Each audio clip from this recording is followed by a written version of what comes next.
E aí, meus lords, bom dia, bom dia. Fala, dona Suelaine.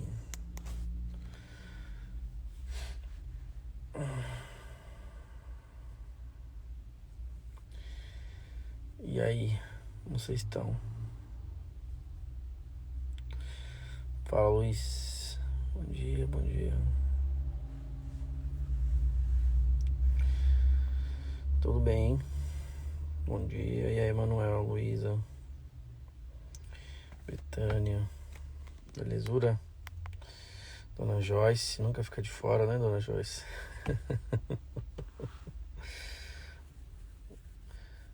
E aí? A galera aí. E aí, Sônia? Dona Vivi. E aí, gente? Cadê as perguntas? Se vocês gostam? Hoje é dia de perguntas. Todas as quartas-feiras eu venho trazer a Mari pra aula. E aí eu pego um tempinho pra fazer uma live aqui pra vocês. E aí, Willis, já passamos hoje 1h30 no Machugu, né? No nossa comunidade dos Lords. Ó, que é uma palavra. Ó, tem umas coisinhas pra falar, mas se vocês quiserem mandar algumas perguntas, eu posso responder. Ou pelo menos tentar. Se não der certo é porque deu errado. Ó, a gente teve esse final de semana o encontro profético. Foi legal, hein? Tá louco. Muita coisa braba aconteceu. Foi sobrenatural mesmo. Deus faz umas coisas tão... ela pergunta qual livro eu estou lendo o tempo todo. Ainda não vou falar. Eu não gosto de indicar os livros antes que eu termino eles, pra ver se realmente é bom. Mas por enquanto estou gostando muito. É um livro só para homens. Para uma linguagem mais para homens, sim. Suelen. E aí, Andréia? Tô com uma palavra no meu coração ardendo um pouco, então eu vou falando. Depois, se você quiser mandar as perguntas, eu vou.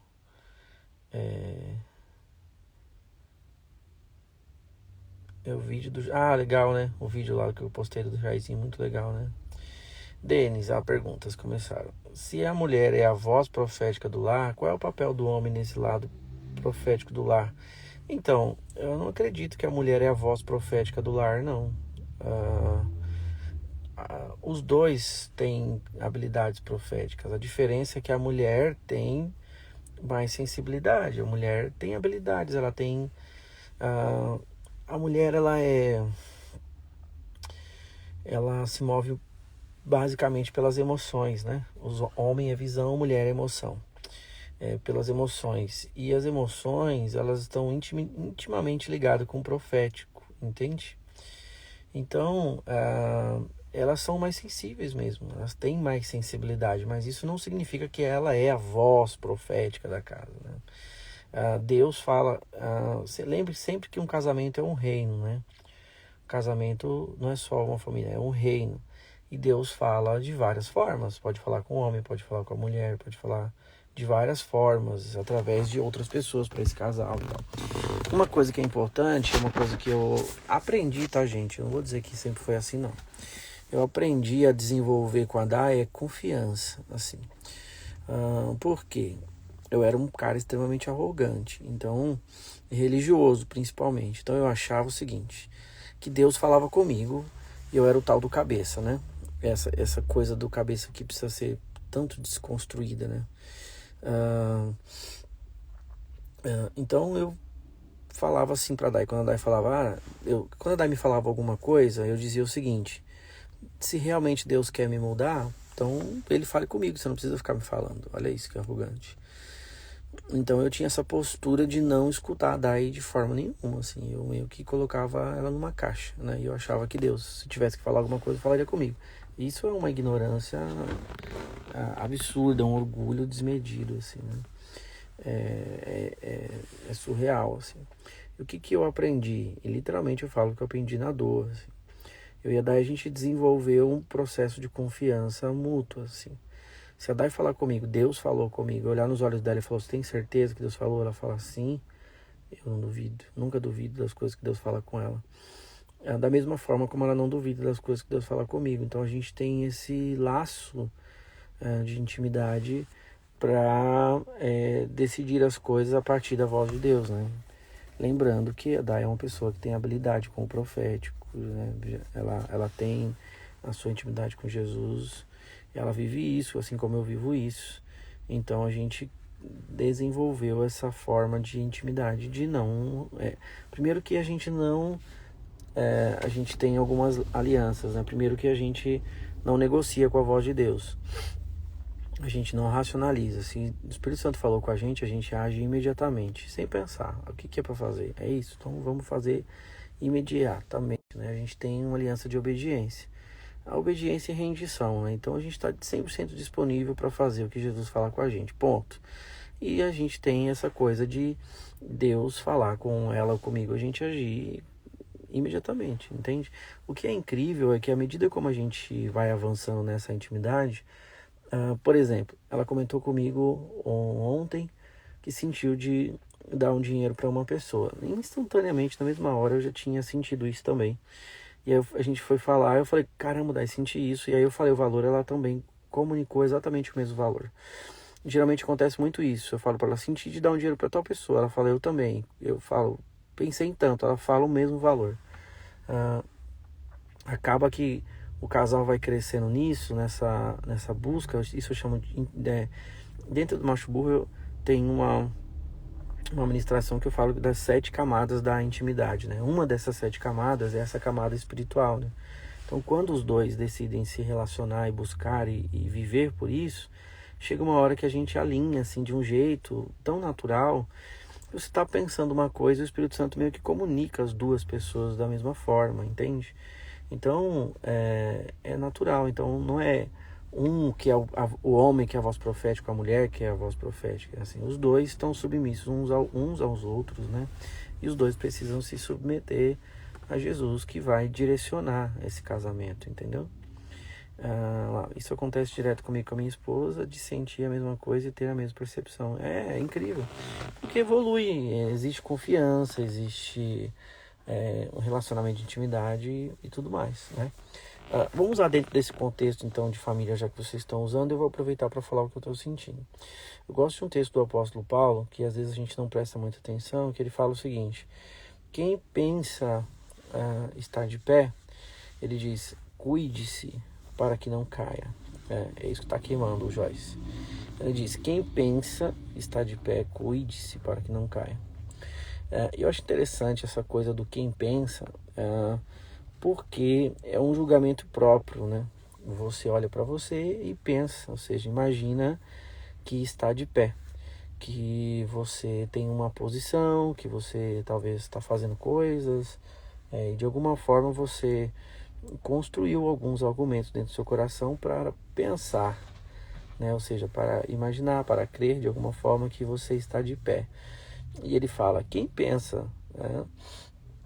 Ou seja, quem pensa, quem talvez tenha essa certeza no seu coração, quem está se movendo dessa forma, imaginando-se que está de pé, a próxima palavra que ele diz é cuide-se para que não caia. É tão interessante que a gente, sem perceber, muitas vezes pode correr o risco de deixar de se cuidar, né? Pensa que todos os aspectos da vida funcionam dessa forma. Por exemplo, se você não cuidar da sua saúde, você certamente vai ficar doente, né?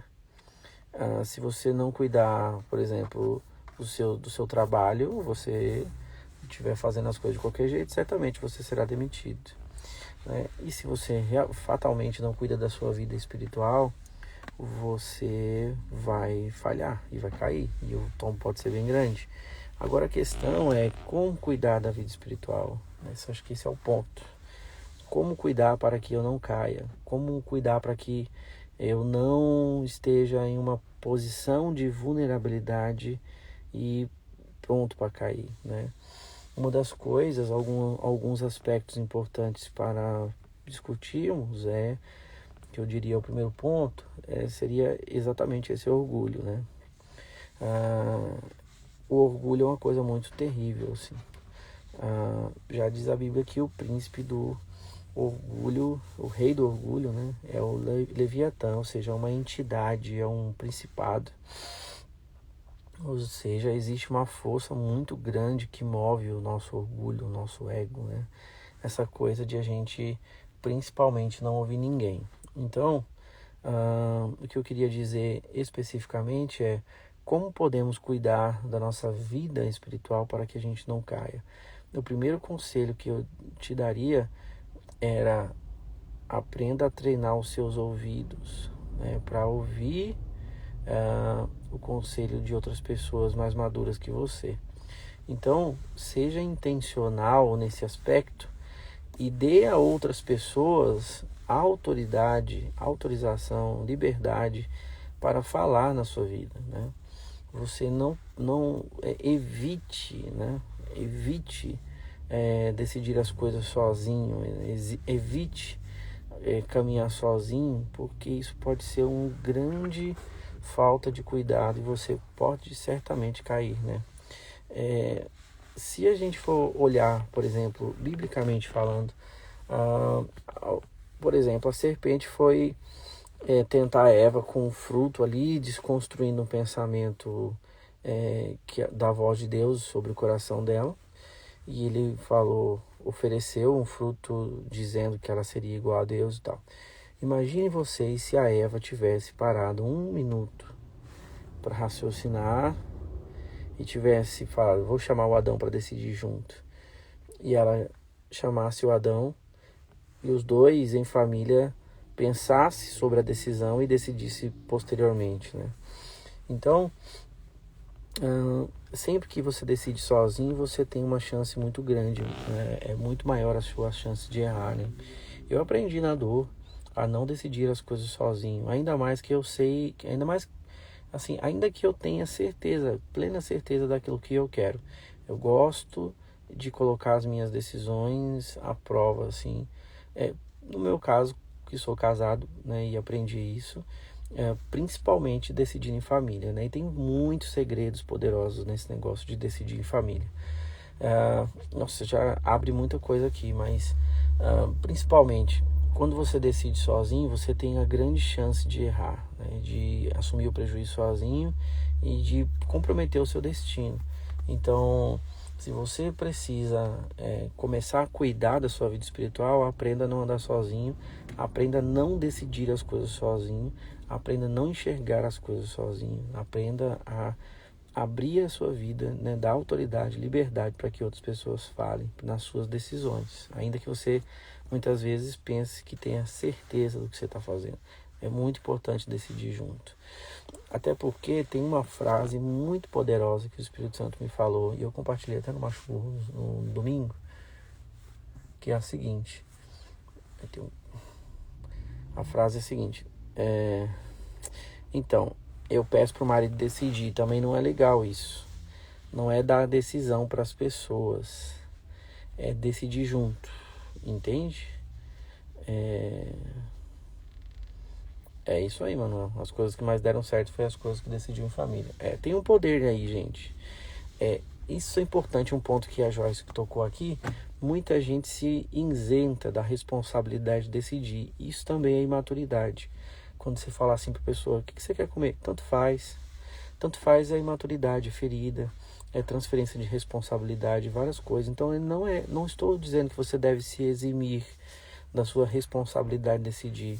Eu apenas estou dizendo que você não deve, na verdade não deve, não vou botar uma regra. Na verdade é que você, para evitar que você erre mais, é mais sábio você pedir conselhos.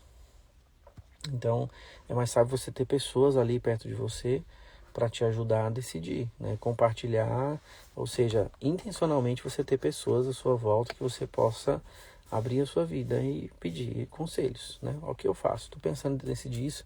O que você pensa? E analisar, colocar isso na mesa e pensar. E além disso, não é pedir um conselho para entrar uma coisa por aqui e sair aqui. Literalmente, submissão tem a ver com que você está mais disposto a obedecer à voz de alguém, ou seja, a se submeter ao conselho de alguém do que fazer a sua própria vontade, né? Então, falando da frase que o Espírito Santo me deu, faz um tempo já ele me deu uma visão, numa das minhas loucuras proféticas aí. Ele me falou uma frase e ele disse o seguinte: não existe prosperidade fora da intimidade. Isso é muito poderoso. Por quê?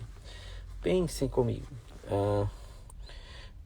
Quando um filho nasce, ele é fruto de uma intimidade entre o marido e a mulher, certo? Quando uma árvore nasce, ela é fruto de uma intimidade entre a semente e a terra, né? Quando Deus quis começar todas as coisas, ele chamou, né? Ele estava junto, ele disse: façamos. Ou seja, as coisas criadas, elas são reflexo de intimidade, ou seja, essa prosperidade, quando a coisa cria, ela prospera, ela existe, ela é um reflexo de uma intimidade. Então não existe prosperidade fora da intimidade. O que acontece? Muitas vezes, dentro do casamento principalmente, uma pessoa decide sozinha, né? A gente tem coisas que não estão completamente transparentes, e a gente começa a decidir sozinho. E pode ser coisas simples do dia a dia. Por exemplo, ajudar alguém financeiramente, comprar coisas sem conversar com outra pessoa, usar dinheiro, recursos e tantas outras coisas para comprar ou para liberar ou para dar ali para outras pessoas sem que a outra pessoa saiba, né? Então, o que acontece? Quando você faz isso, você impede que o fruto, ou seja, que aquilo que você está dando se torne um fruto de generosidade e depois venha prosperar. Por quê? Olha que interessante. Se você decide sozinho, você decide fora da intimidade, você decide fora da família e você decide fora de Deus. Ou seja, você saiu do relacionamento de intimidade, do ambiente seguro, para sair vivendo, se movendo sozinho, né? E pense, se quando a gente casa, a gente rasga a nossa certidão de nascimento para ter uma certidão de casamento. Ou seja, você não é o conceito eu não existe mais. Agora a gente começa a viver o nós, né? E quando a gente vive o nós, as decisões e o ambiente precisa ser nesse lugar de intimidade para que tenha um fruto de generosidade, consequentemente seja próspero. Então, quando você decide sozinho, você impede que o fruto, que aquilo que você faça, que aquilo que você está fazendo seja generoso. Alguém perguntou: meu marido é cristão e não entende generosidade. Isso aqui não tem a ver com ser cristão. Isso aqui não tem a ver com ser crente, ou sei lá o que vocês chamam. Isso aqui não tem a ver com isso. Isso aqui tem a ver com o princípio de unidade, entendeu? O marido não precisa ser cristão, precisa ser íntimo com ele e tomar as decisões juntas, né? O importante é que vocês sejam íntimos ligados nas decisões, entende? Isso é um princípio da vida, é um princípio. E princípio não tem a ver com isso, entendeu? Lá, meu esposo faz muito isso, faz trabalhos para ofertar sem me falar nada, e acaba que eu fico triste com isso. Pois é, quando o seu esposo decide fazer sozinho, ele não está ofertando. O fruto dele não produz generosidade e muito menos prosperidade. Por que não produz? Porque o fruto fora da intimidade, ele vai gerar várias outras coisas, menos prosperidade. Ou seja, a pessoa que ele está dando dinheiro vai virar uma pessoa dependente. Esse cara pode estar colocando no lugar do anticristo. Já sabe o que significa anticristo? A palavra do grego anti significa ao invés de. Ou seja, as pessoas passam a depender dele e ao invés de procurar Jesus, procuram essa pessoa, entendeu? O fruto, ou seja, aquilo que ele está fazendo, vira uma coisa mais egoísta, vai virar dependência, pode criar um fruto de idolatria, pode criar várias coisas, mas não vai produzir fruto de generosidade, de prosperidade, de intimidade. Não vai, pode ter certeza, né? Muita individuação, não estou conseguindo gerenciar. Pois é, precisa haver, gente, já que a gente está partindo para esse ambiente de família aqui, uma coisa importantíssima, deixa eu pegar uma garrafa d'água aqui. Uma coisa importantíssima que o casamento precisa ter é transparência, né? Ninguém consegue ser íntimo sem ser transparente, não adianta. Então, isso independente, tá, de ser cristão, deixar de ser cristão, sei lá se é assim que vocês falam, né? Precisa haver transparência. Então, se você quer viver manifestando o fruto de generosidade, você precisa aprender a ser transparente e a ser ser 100% transparente e a fazer com que os seus frutos sejam generosos, entende? Então, o que acontece? Muita gente fala assim, a gente dá muito dinheiro para as pessoas. Isso não significa que é generosidade. Generosidade é fruto de intimidade. O dar dinheiro não significa ser generosidade, não significa que você está plantando, tá? É louco isso. A generosidade é um fruto da intimidade. Ou seja, quando meu fruto é generoso, quando ele é proporcionado na intimidade.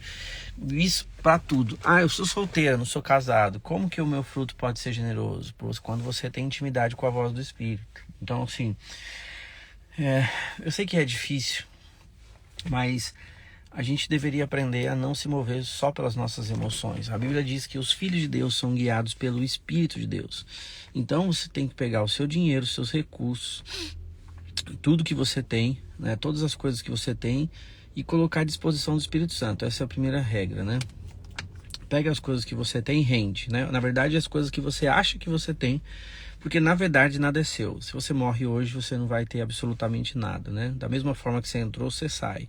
A única coisa que você leva são os frutos eternos, as riquezas eternas. E aí fala, como eu faço para construir riquezas eternas? Isso é outra aula, outra história. Aliás, a gente está tentando programar agora para agosto um curso de generosidade e riqueza, né? Riqueza e generosidade, acho que é isso que a gente vai falar. Acumulando riquezas eternas é o nome do curso. Então a gente vai falar sobre isso, né? Já a gente vai lançar aí, a gente está preparando esse material para vocês. Então, inclusive, depois eu vou colocar um grupo aqui para quem quer participar. Vai ser online, vai ser barato também, um negócio acessível a todo mundo, mas para ensinar mesmo. Então, o que acontece? Se você é solteiro e você quer produzir frutos você quer produzir frutos de generosidade, você precisa construir intimidade com o Espírito Santo. Aí o que acontece? Você pega todas as coisas que você acha que você tem, rende. Nada é meu, tudo está disponível ao Espírito Santo. E aí eu me coloco à disposição dele para ouvir a voz dele e me mover de acordo com aquilo que ele fala. Então, se o Espírito Santo colocar no seu coração, olha, vai ali e entrega, sei lá, dinheiro para aquela pessoa, você vai lá e faz. Leva comida para aquela pessoa, você vai e faz. Olha, dá um abraço naquela pessoa, você vai lá e faz. E aí você começa a viver esse fruto de rendição e entrega, entende? E aí você vai construindo frutos de generosidade e o fruto que é proporcionado dentro desse relacionamento, dentro dessa intimidade, vai produzir, ou seja, ele vai produzir, ele vai ser próspero, entendeu?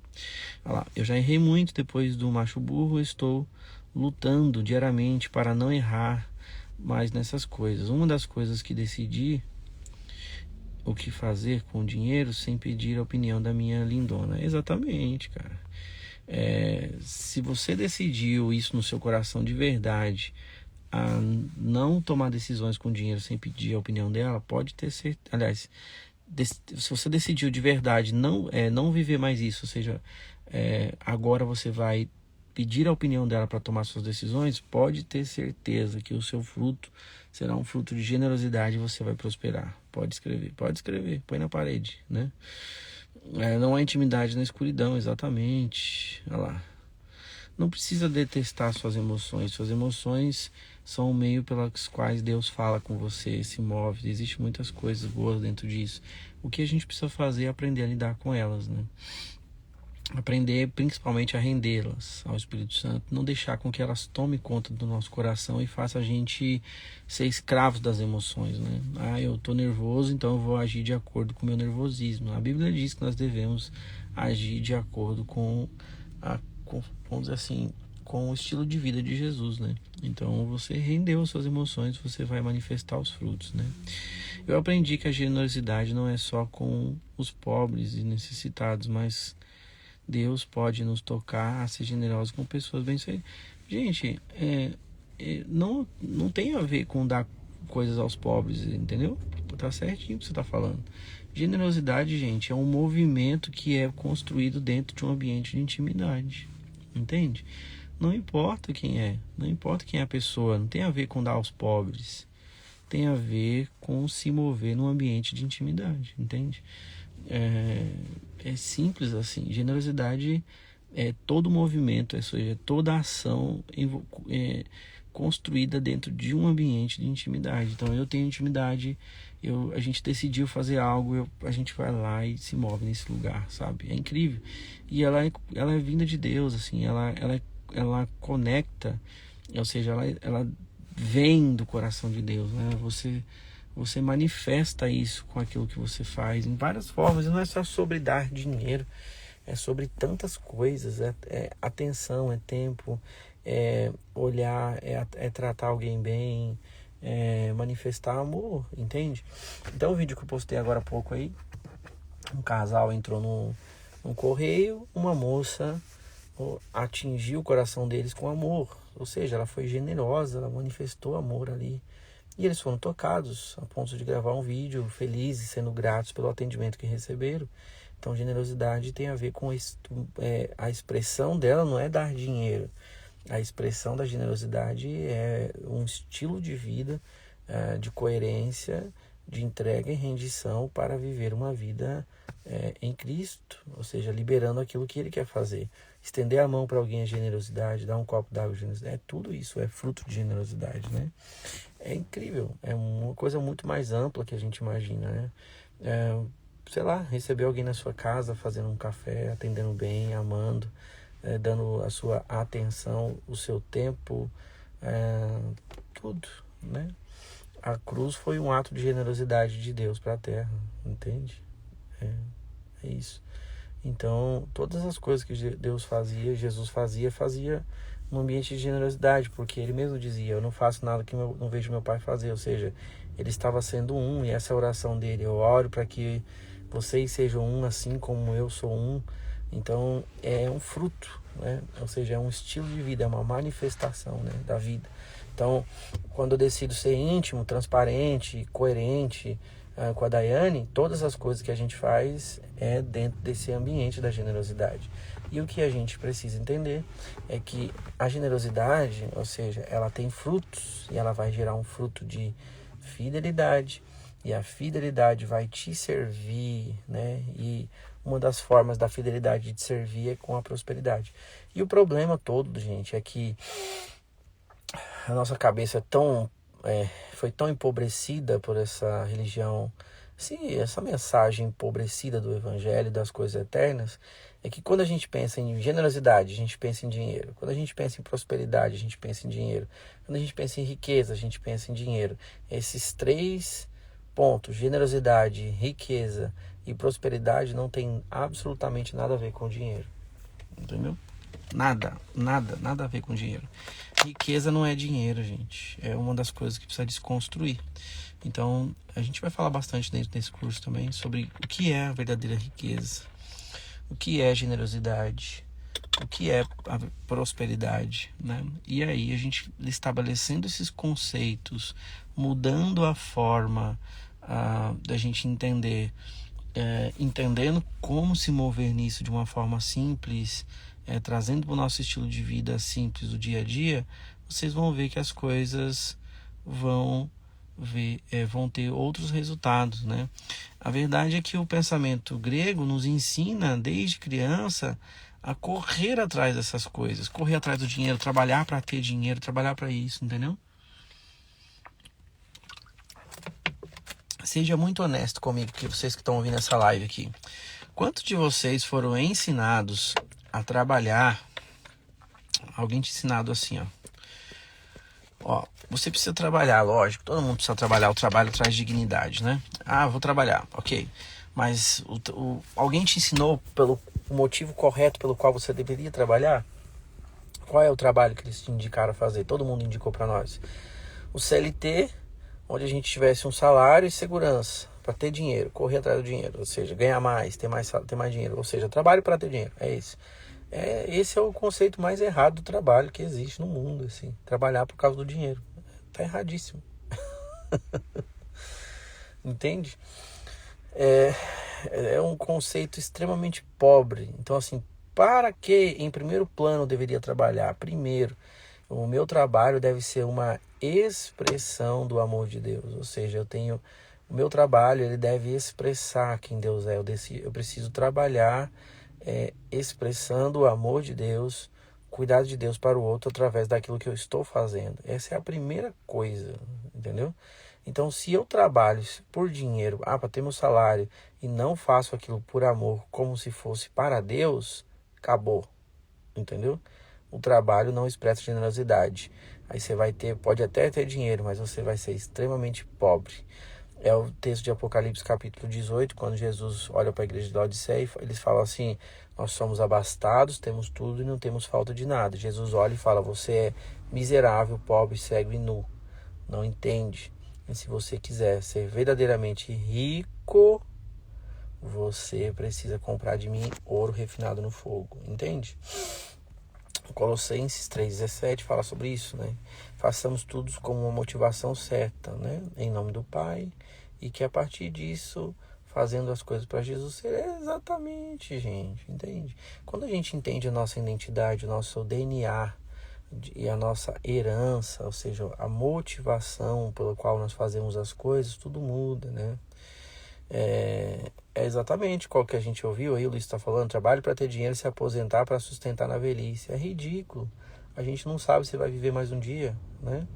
Fui ensinado dessa forma, mas hoje eu entendo que é uma forma de aprender e servir. Exatamente, exatamente, exatamente. Trabalhe para não depender de ninguém, é o que eu mais escutei. Pois é. E a Bíblia diz, né, que a gente deve depender sim de Deus. Ele é nosso sustento, ele é nosso supridor, né? Quantos homens, gente, eu atendo aqui na Machubu, seja aqui nos cursos, em tudo que a gente fala, que os homens tentam ser supridor da casa. Assim, vai tentar a vida inteira, nunca vai conseguir. O homem não é supridor da casa, a Bíblia não diz isso. O supridor da casa é Deus, entende? Agora, é diferente. Deus pode manifestar o suprimento dele para uma casa através do homem. Isso é outra coisa, entende? Mas o que a Bíblia diz? O que adianta o trabalho do trabalhador se Deus não abençoar? Ou seja, não adianta. Em vão trabalho sentinela, em vão levanta de madrugada, em vão faz as coisas, se não existe esse princípio eterno. Então, quando você... alguém está falando, quando trabalhamos com amor, expressando Jesus, o trabalho se torna leve. Exatamente. É um trabalho, mas existe leveza. Assim, é diferente. É como se você convidasse Jesus para fazer aquilo com você. Você sente a energia dele fluindo através de você. Você foca, o seu foco ali são as pessoas. Olha, não é triste, por exemplo, sei lá, muitos aspectos. A gente vai ser atendido em um serviço, qualquer que seja. Sei lá, você vai num restaurante, você é maltratado nesse restaurante, como você se sente? Sua fome vai embora. Você vai, sei lá, qualquer lugar aí, não precisa ser órgão público não, que as pessoas falam tanto, mas qualquer lugar que você vai, que você é mal atendido, as coisas perdem o valor, gente. O negócio é ruim, é horrível, você não quer voltar mais lá, é horrível, né? Entendeu? Então, a coisa toda você entrega esse fardo, né? Você entrega, Jesus falou: o meu fardo é leve, o meu jugo é suave, ou seja, o peso do suprimento é dele. E tem muitas mulheres que não entendem isso e que, tipo, meio que se encostam ali cobrando os caras: olha, você é o supridor da casa, não sei o que lá. E se eximem, muitas vezes, da responsabilidade também de ser supridoras em vários aspectos. Suprimento não é só comida, dinheiro. A gente está muito focado no financeiro, sabe? No dinheiro. É dinheiro, dinheiro, dinheiro. Não é isso, entende? É tão louco isso que a Bíblia fala assim, que é melhor morar no deserto do que com uma mulher rixosa, ou seja, que vive reclamando, né? Então você pensa, a mulher... ela é um instrumento de Deus para suprir a casa em vários aspectos, em vários, assim, vários, no amor, na gentileza, na mansidão, no cuidado, em tantas, assim, eu poderia passar aqui 15 horas só falando sobre isso, né? Mas ela tem uma expressão, ela manifesta o próprio Deus, assim, para os filhos, para a família, de tudo. É muito poderoso. Assim como o homem também, mas são facetas diferentes. Então, a gente fica muito focado ali no dinheiro. Ah, quanto dinheiro você ganha, quanto dinheiro ganha. E as pessoas ficam correndo. Sai de manhã, aquela rotina sempre, né? De madrugada, chega de noite, trabalha, a vida é só trabalho, não desfrutam, não passam tempo com os filhos necessários, não passam tempo com o marido, não desfrutam, não saem para um lugar para comer, para sorrir, um parque para ver as crianças correr, não desfrutam da vida, não tem esse tempo de respirar, de acordar, de enxergar a vida como uma beleza. Não, é o ciclo da rotina. O Napoleão Hill fala isso no livro dele, do Mais Esperto que o Diabo, é o tal do ritmo hipnótico, né? Que a gente entra e como se tivesse hipnotizado e nada faz sentido, né?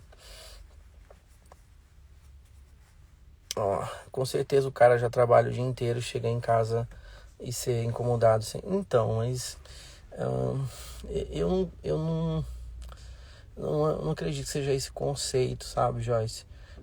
A coisa toda é assim, quando a gente tira o fardo, assim, eu falo por mim, eu vivi muito tempo querendo ser supridor da minha casa, assim, eu me acabava de trabalhar, entende?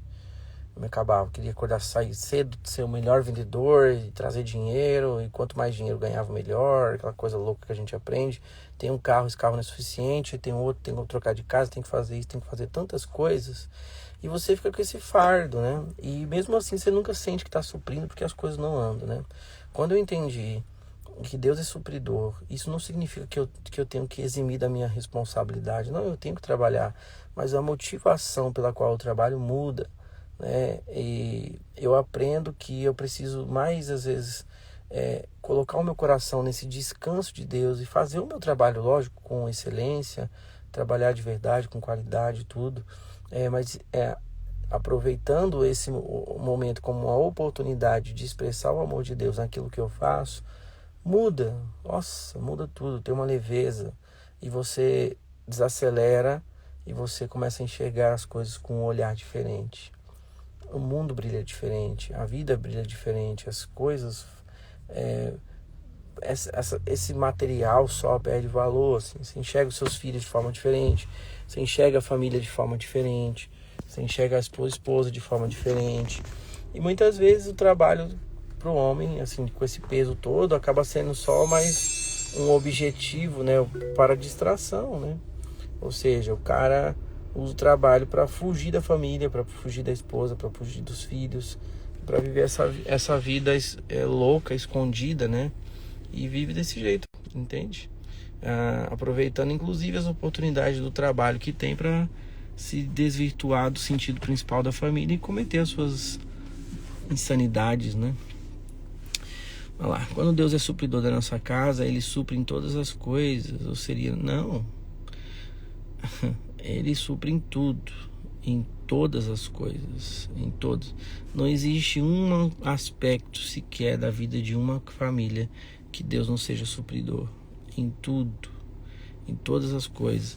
A presença dele entra dentro de casa, existe uma paz assim tão diferente, os valores, o cuidado, em tudo, né? Desde o aspecto que eu não sei, está tão enraizado dentro do coração das pessoas, mas desde o aspecto financeiro, em tudo.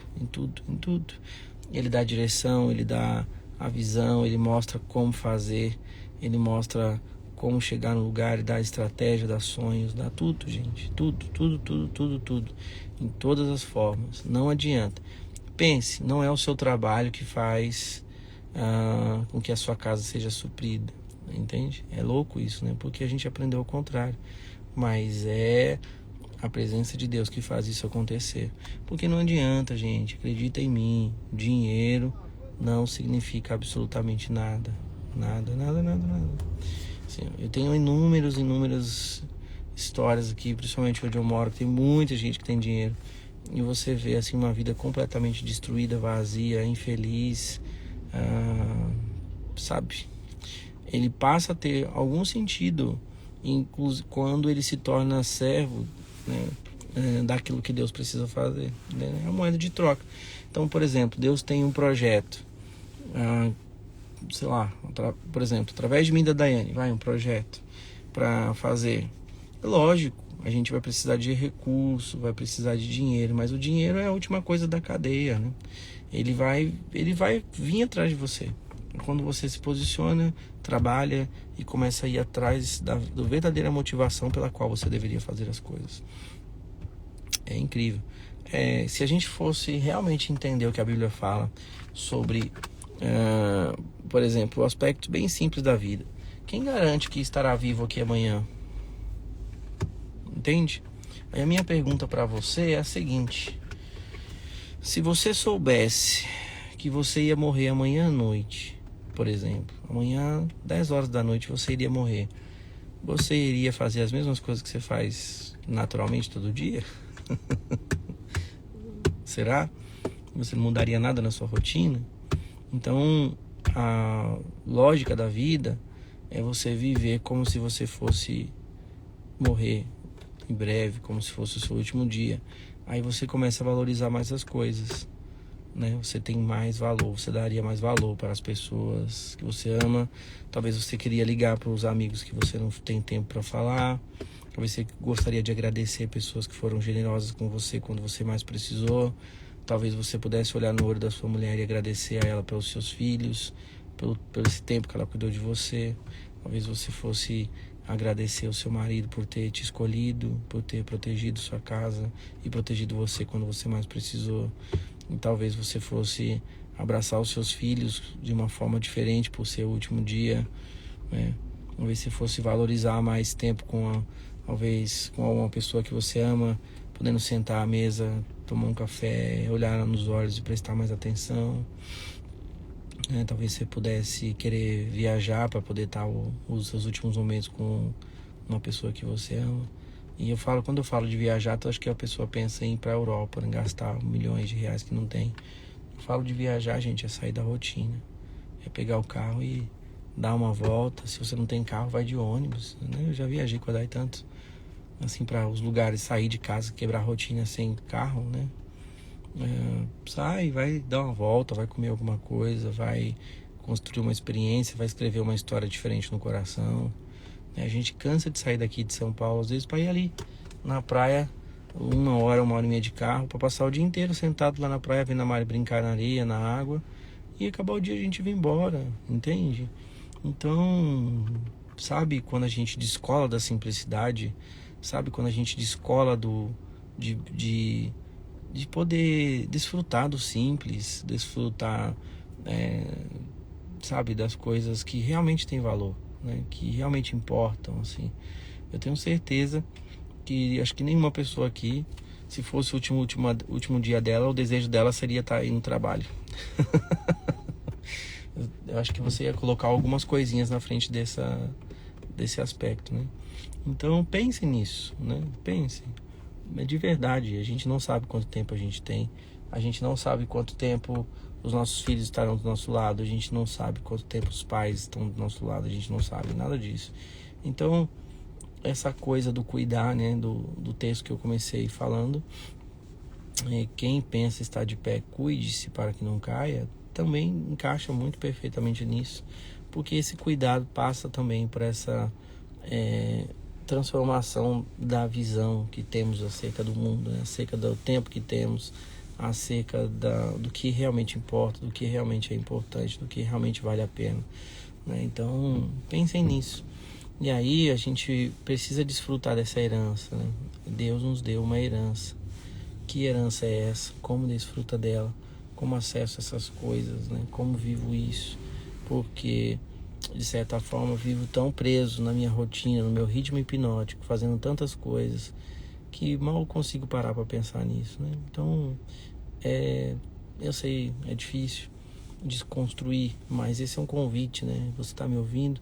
Aprenda a desconstruir essa coisa material. A gente acha que tem tanta coisa, né? Eu tenho minhas coisas, eu tenho isso, não tem nada.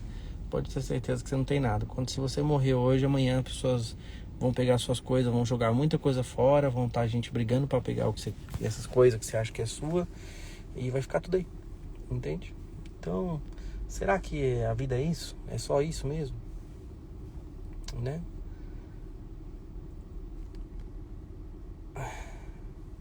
Será que é isso, né? Será?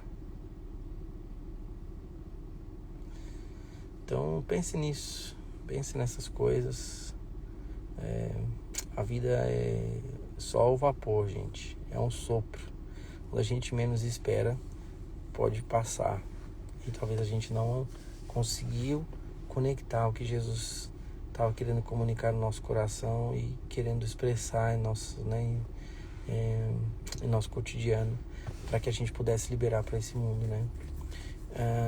Alguém disse, se vivêssemos como se estivesse nos últimos dias, daríamos às pessoas as coisas e a importância que de fato tem, com certeza.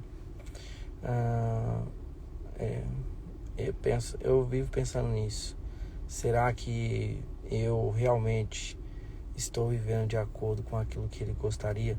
Será que em tudo que eu faço eu tenho conseguido imprimir o amor dele através de mim? Será que nos meus pensamentos eu consigo percebê-lo e celebrar essa alegria e essa beleza de experimentar a eternidade agora, né? Será? Então cuide-se, né? Cuide-se, pense nessas coisas. A Bíblia diz que pense nas coisas do alto, né? Tudo que é puro, tudo que é verdadeiro, tudo que é honesto, tudo que é de boa fama, se há algum louvor, se há alguma glória, se há alegria nisso, pense, né? Pense nessas coisas. A gente gasta tanto tempo discutindo o passado, né? Vou falar isso para encerrar. Uma coisa que o Adai aprendeu, assim, eu sei que é difícil, a gente aprendeu e tem aprendido, porque é um processo, né? A não discutir o passado, né?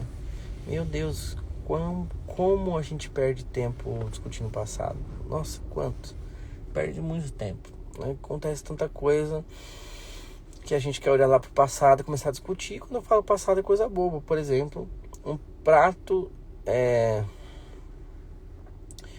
está na cozinha, um prato cai no chão. A gente vai ficar discutindo quem colocou o prato lá.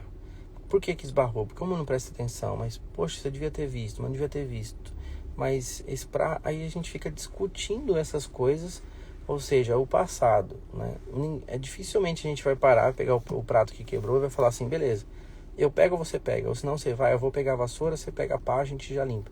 Não, a gente vai parar para discutir o porquê o prato quebrou. Mas pense, essa discussão do porquê o prato quebrou não vai mudar o fato do prato ter quebrado, né? Então é inútil discutir o passado nesse aspecto, né?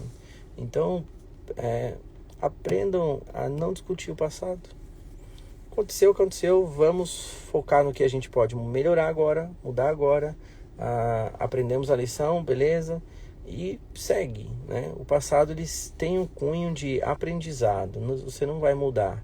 Não adianta se culpar, não adianta olhar para ele com um olhar de pesar, né? É simplesmente aprender. O que eu posso aprender? Se eu coloquei o prato aqui, pode ser que alguém esbarre. Na próxima eu coloco dentro da pia com cuidado e pode ser que ele não quebre de novo.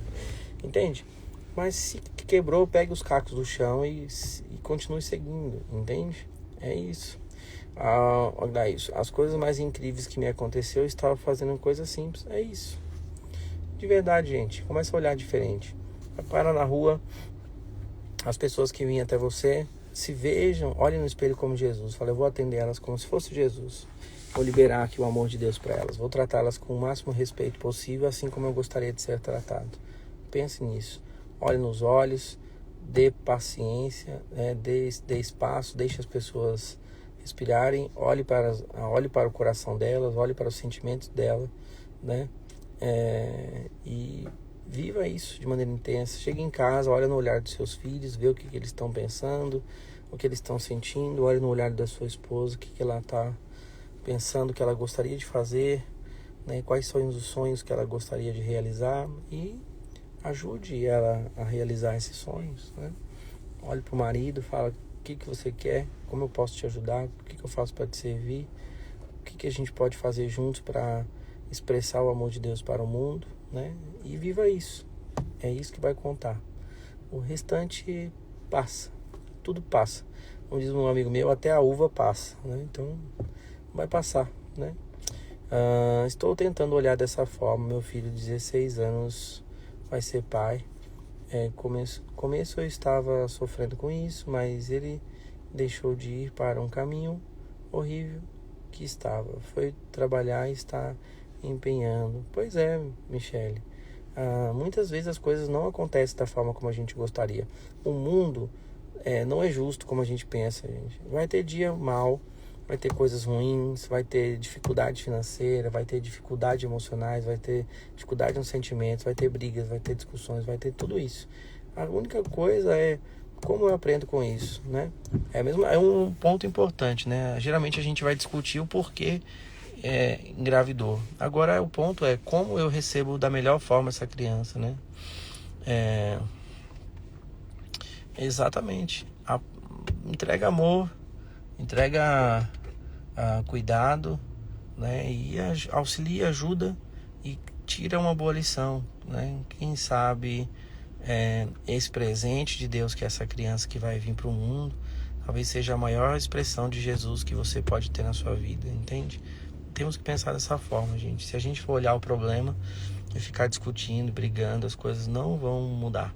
Então agora é tentar instruí-lo. Ele vai errar, ele já é, né, um adolescente, com certeza vai errar, vai aprender com os erros dele e vai, com certeza, ter que amadurecer um pouco mais rápido. É um processo, não era isso que você tinha, mas a vida é assim, né? Quantos de nós é que a gente já errou tanto, né, na nossa adolescência também, fazendo coisas que a gente não queria? Então faz parte de um processo, infelizmente.